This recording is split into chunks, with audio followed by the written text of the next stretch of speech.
दादी के हाथों का जादू और खुशबू से महकता घर, माँ की मुस्कुराहट और खाने की सुगंध। MDH गरम मसाला, क्योंकि हर रिश्ता है स्वाद से जुड़ा। तो देखिए, रूस यूक्रेन के बीच वार्ता 40 मिनट तक चली, लेकिन इस वार्ता से जितनी उम्मीदें थीं सब की सब धराशायी साबित हुई। रूस यूक्रेन के बीच 40 मिनट चली इस वार्ता में रूस की शर्तों की वजह से शांति का रास्ता नहीं निकल पाया। दोनों देश सिर्फ कैदियों की अदला बदली पर ही सहमत हो पाए। 250 युद्ध बंदियों की अदला बदली की जाएगी, यह तय हुआ। निकट भविष्य में 1200 सैन्य कर्मियों की अदला बदली होगी, ये सहमति बन गई।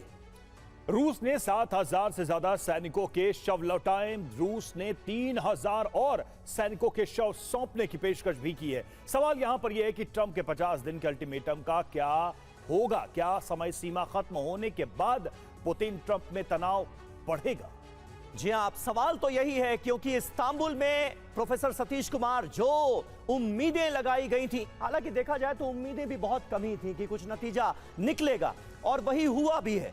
कुछ नतीजा निकला नहीं है। महायुद्ध आगे बढ़ेगा, यह साफ तौर पर नजर आ रहा है। रूस की शर्तों की वजह से शांति का रास्ता नहीं निकला, यह एक पक्ष लगातार कह रहा है। क्या आपको भी ऐसा ही लगता है, या फिर कहीं ना कहीं इस पूरे मसले में यूक्रेन भी बराबर का जिम्मेदार नजर आ रहा है?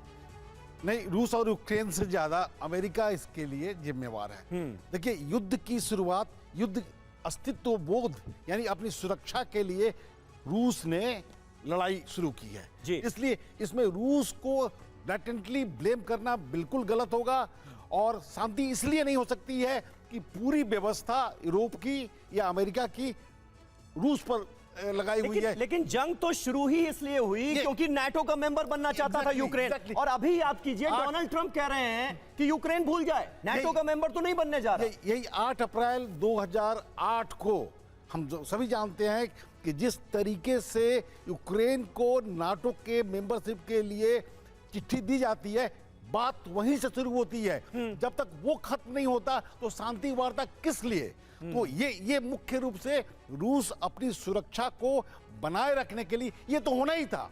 युद्ध तो उसके लिए एक आवश्यक दवा के रूप में था। अगर वो नहीं करता तो उसकी अपनी सुरक्षा खतरे में आ जाती। कोई भी देश होता तो ये लड़ाई लड़ता, और जो रूस लड़ाई लड़ रहा है तो शांति का कोई भी पाल अमेरिका के द्वारा, यूरोपीय व्यवस्था के द्वारा सक्षम नहीं होगा, वो कारगर नहीं होगा। ठीक है, और शायद अब वो कारण भी बहुत पीछे छूट गए हैं नाटो की मेंबरशिप का, क्योंकि मामला और ये जंग बहुत आगे जा चुका है। और देखिए, रूस का मिसाइल टेस्ट नाकाम हुआ है। खबर आ रही है सतह से हवा में मार करने वाली मिसाइल गिर गई है।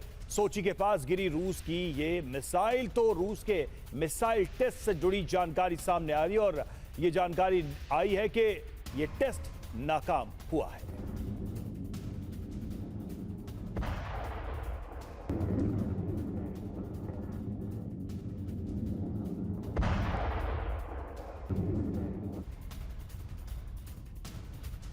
और देखिए, इस वक्त एक अहम खबर आ रही है। ज़ेलेंस्की के होम टाउन पर रूस ने बड़ा हमला कर दिया है। क्रिविरी में रूस का शाहेद ड्रोन से हमला हुआ है। रिहायशी इलाके में 5 से ज्यादा धमाके सुने गए। स्थानीय लोगों को शेल्टर में जाने के निर्देश दिए गए।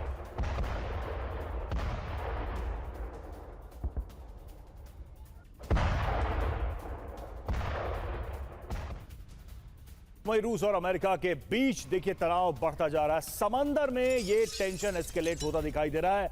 रूस ने यूएस बेस के पास बॉम्बर को उड़ाया और बेरिंग सी के ऊपर से Tu-95 MS बॉम्बर को उड़ाया। 15 घंटे से ज्यादा बॉम्बर ने उड़ान भरी है और बेरिंग सी के पास मिलती है दोनों की सीमाएं। इस एक्शन से दोनों देशों के बीच तनाव बढ़ा है।